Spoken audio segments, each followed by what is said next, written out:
অবমুক্ত করা হচ্ছে। প্রায় 50 কেজি ওজন সাপটা। আমরা সকলে এই সাপটা অবমুক্ত এখন সুন্দরবনে করে দিলাম। এখন ওর মতো চলে যাবে।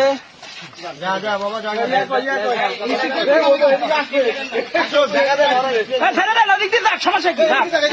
দেখ না কেন, ওইদিকে যাবে না, ছেড়ে দেন।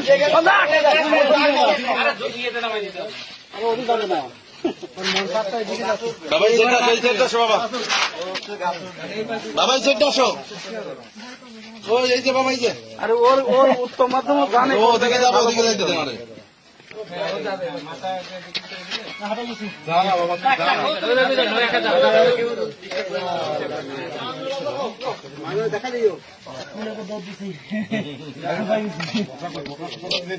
গোকরাটা জঙ্গলে স্যার এদিকে ছেড়ে না।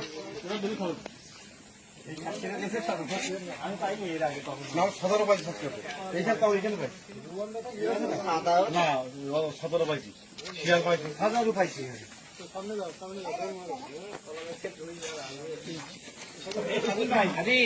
ভিতরে ঢোকার জঙ্গলে